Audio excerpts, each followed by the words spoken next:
Welcome to the My Wool Mitten podcast. My name is Carrie, and this is my small farm in the middle of the mitten.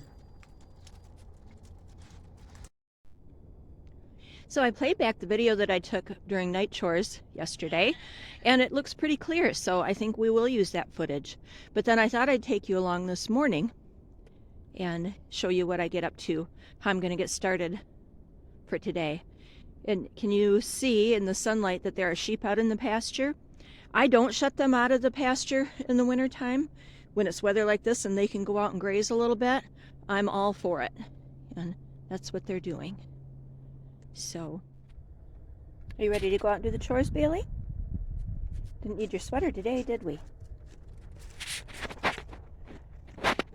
Okay, let's go on and get started with chores.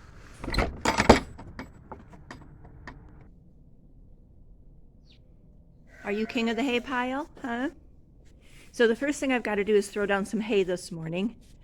And sometimes, especially in the snowy part of the winter, I'll have the grandsons or one of the kids throw hay down ahead for me so that I've got it stacked up downstairs and I don't have to climb up in the mow, which it's not that high right now, but some of it depends on how my hip is feeling too.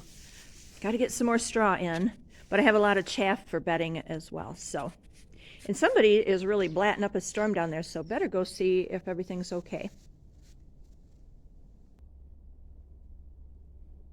Everything looks just fine. Shetlands have been out.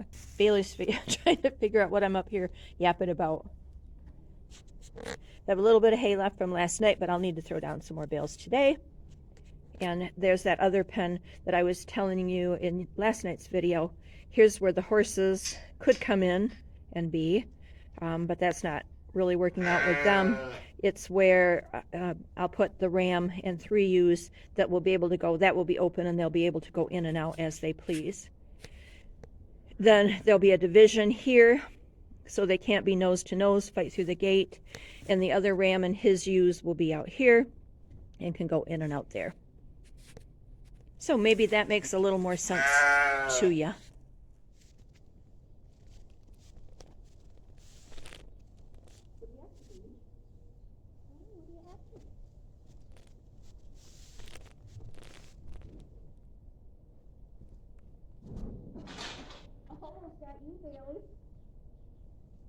That wouldn't have been very nice.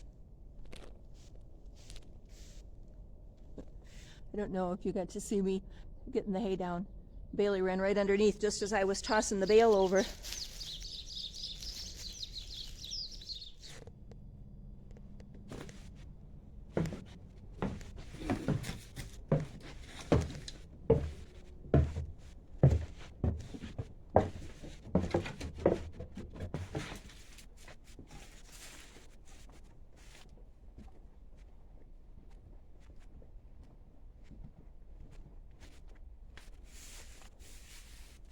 Why is it my 2 blackest sheep won't keep a coat on?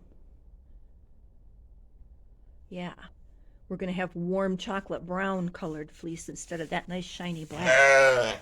What's the matter, Malala? What's the matter, honey? You been out in the pasture? And they're looking over at the rams, so that's what makes me think could be that they're in heat, that they're cycling. You're so pretty. Crazy Naomi. I did pretty good aiming my hay bales where they landed. The last one ended up on kind of a crooked top because at the last second Bailey ran underneath and I tried to check up a little bit. So, okay, we'll get these guys' feeders filled up and then get to work. Right, Bailey? What do we got to do today? Yeah, we got a lot to do today. We got to clean up out here a little bit while the snow is melting. Okay, here we go.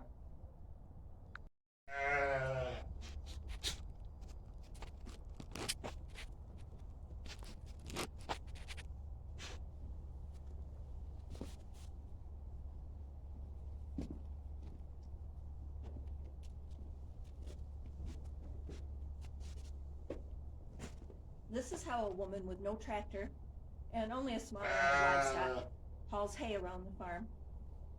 Works better when there's a little more snow. If I can make it without dropping the bale off the sledge. What I was saying here is this is how I move hay and straw around the farm because I don't have a tractor. This is just a kid's plastic sled with a rope tied on it, and I've done this for years. It's a way, when there's snow on the ground, it works better. But this is how I move bales of hay, bales of straw around. It's also a way I can haul manure out of the barn. Of course, that wouldn't work if I had a lot of livestock, but it works for the number that I have. And you'll see here that I'm going to feed the horses off the ground. I don't mind doing that when there's snow on the ground. And so I'm just going to toss some flakes over to them and let them eat more naturally right off of the ground.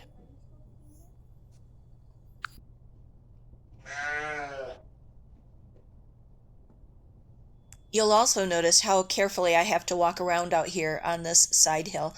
There's quite a steep drop off there, and it's real easy to slip or twist an ankle, so I have to move quite carefully there. So you'll notice that I walk just a little gingerly.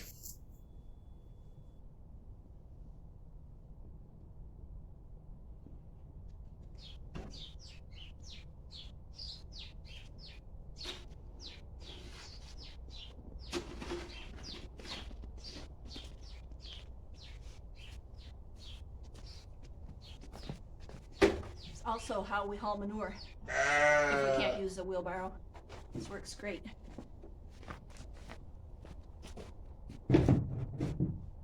Lila, what's wrong with you? What's wrong with you?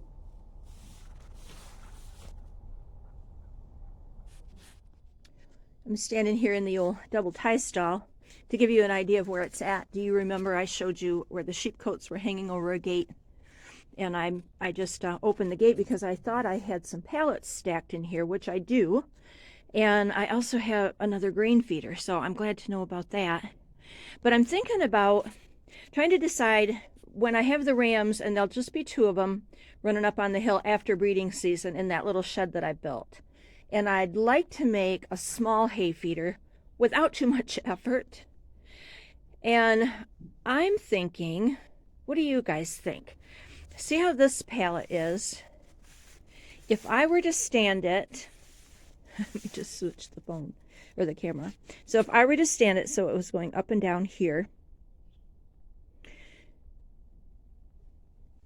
put a board across here so that's enclosed. Then I've got slats here and opening right here. And it's also open on the top so I could drop hay in. What do you think? That would be a pretty nifty feeder without much work. I'm going to think about that. No, you stay there, Bailey. I'm coming out. What do you guys think? I'll let you know if I go ahead and try it. But I think it could work. For 2 Shetland rams, probably it wouldn't have worked for the Corriedales, probably, but I think it would work for the Shetlands. Like I said, I would enclose the bottom so they couldn't get their feet in there. And then I could just drop flakes of hay down in there. Oh, genius. I'll keep you posted. Very handsome boys. What do you got here on your forehead? We try to remember we don't pet rams on top of the head. Encourage them to butt.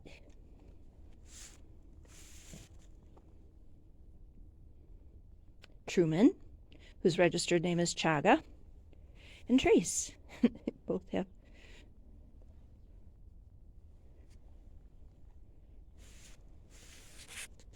Okay, you guys finish your breakfast, and then we'll come back and get some work done. I talked about last night temporary fence that I need to roll up, and I thought I'd clarify. It's not temporary fence as in the electrified net fence. It's an old roll of woven wire, a shorter roll. And not that there's anything wrong with the temporary net fences. I've used them in the past, but I have this one. I think I've told you before, I never throw anything away if it can possibly be used. And this works to roll out and keep the sheep in with just some step-in posts.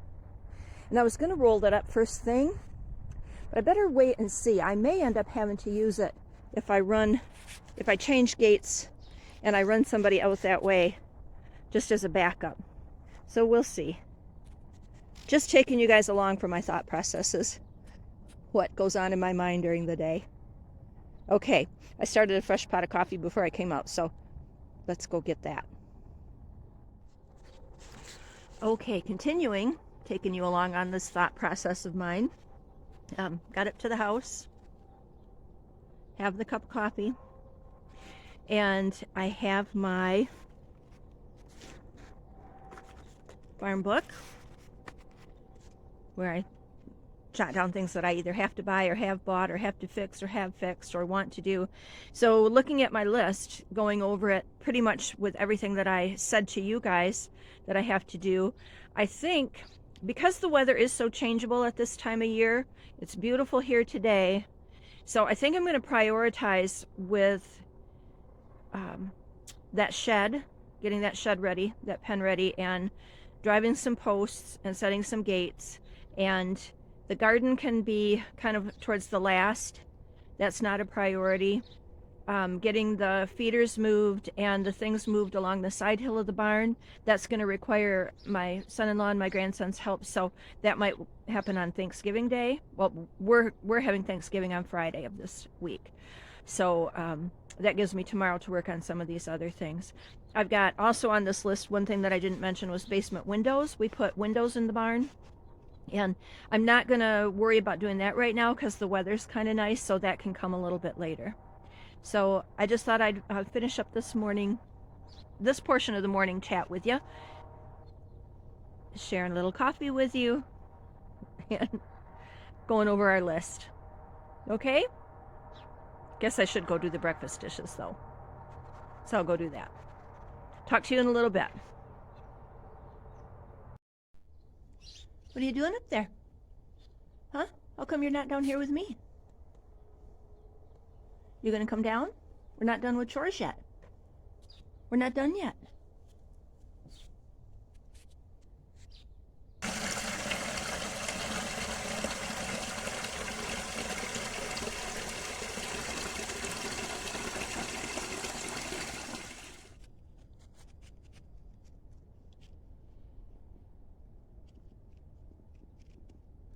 I'll tell you one thing, when sheep have the opportunity to eat grass, even winter grass, they'll take that over hay anytime. I had said earlier that I don't mind turning the sheep out onto the pasture in the wintertime. I wouldn't do that with horses or cattle, but the sheep, and especially the Shetlands with their small size, there's not as much stress on that done. So they're enjoying themselves. And I've not gotten as much work done as I wanted to. So gotta keep moving. Sometimes jobs that I'm doing at the main barn require something that I might have stashed away in the big barn, in the Burnham barn. And requires a trip over here. Keys.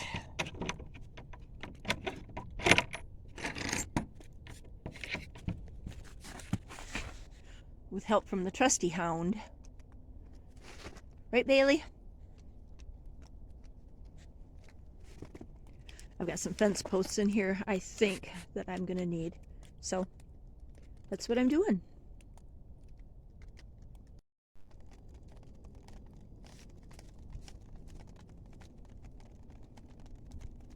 As the snow continues to melt off the roof and the blue sky beckons, I'll leave you for today. Thank you for being here. Bailey and I are going to rest up and get ready for our work tomorrow, day 3 of our 4 days of farm projects. See you then.